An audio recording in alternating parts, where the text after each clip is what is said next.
Hello, my lovely Sagittarians. This is your reading for the week of June 30th, or whenever you see this and it resonates with you. And it won't always be for every Sagittarian, at least not at this point in time.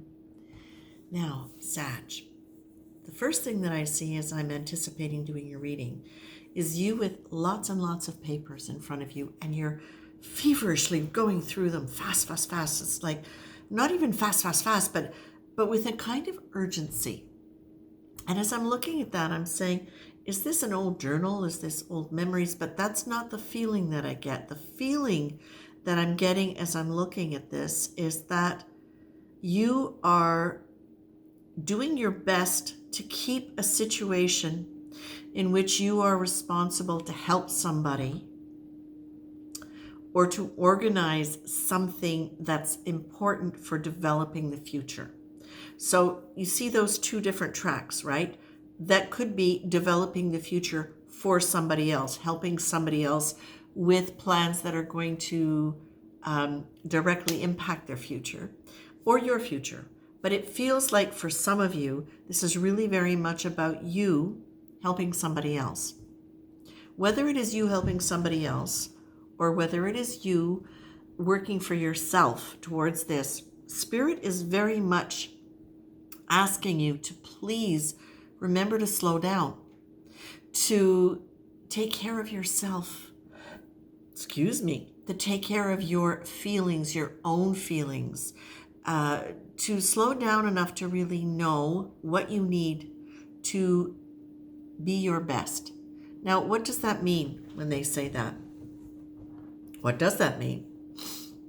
To be the best for you, that it's not just you may feel and you may very genuinely have the need to help somebody or to really work on a situation to evolve it to a better place by looking at facts, figures, possibilities, details, okay?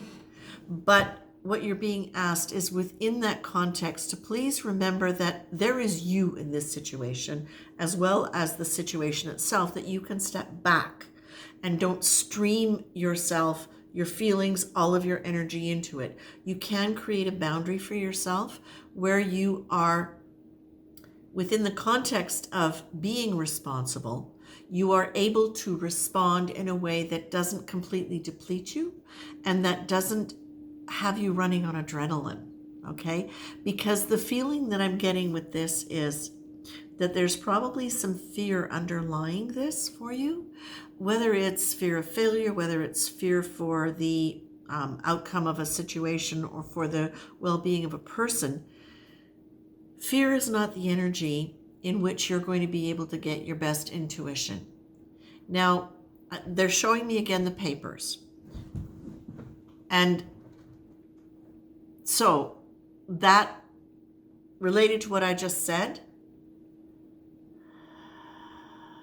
whatever details you need to be aware of, whatever is the best approach to handling this situation, your health, your well-being, the outcome of the situation, the well-being of another person, that is all going to come from you being able to stand back and be calm and allow all of the intuition that is possible for you to come to you about how to take care of things.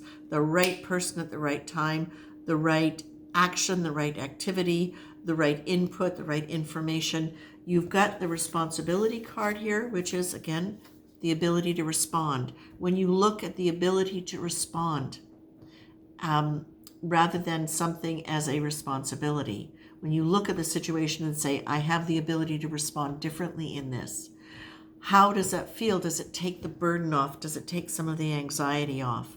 You're asked to lean into grace, which is, it's an experience of letting the benevolent universe take us through our movements and guide us with a loving hand. Notice the feeling quality of this description, and you've got that linked with intuition. Think of the world around you, energy, people, places, things, as being in conversation with you, Be on the lookout for messages and synchronicities. Expect them to happen. Acknowledge anything that might be a message and act as though they're real. Say thank you. You're being asked to stay in contact with higher dimensions, with the guiding energies, with your spirit guides, your angels. And that's your intuition is going to come through that. It's going to help you deal with fear, but you have to choose to stay out of fear. Okay? You have to choose. That sounds easy. I know it's not always easy to get out of fear, but what you can do to help break some of the magnetic energy of that fear is to notice when you are choosing a response that is negative, that is stressful, that is not positive around anything in life, and say, okay, I chose that. What could I have chosen instead? How could I choose? How can I choose? I am able to respond differently. How can I change my response to that? Right? Perfect example. You can challenge somebody on something that you think is an insult. Or you can look at that and say, well, I'm going to choose to give them the benefit of the doubt and myself, and I'm going to choose to not take it personally. What happens when I choose to not take it personally? Feels completely different.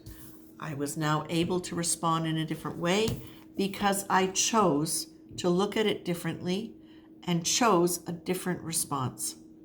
This is work, right? This is something that spiritual growth and evolution is about.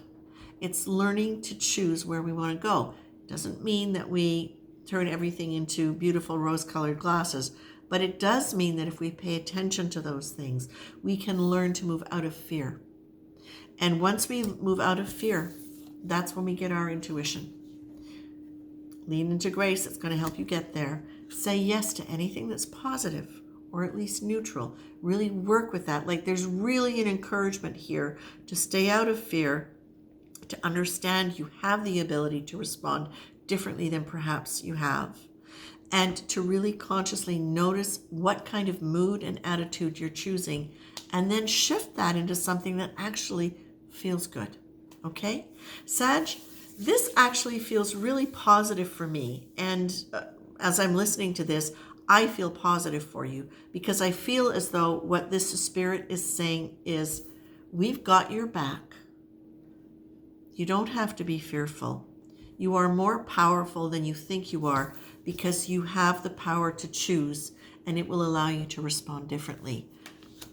That's how you create your life, is by your choices, right? That's how we create our lives, is by our choices. And sometimes the choice really simply is, do I wish to continue feeling this way? If it's a no, then you have the power to change that. You are not a victim of your emotions. Okay? I leave you with that, my friends. Take care.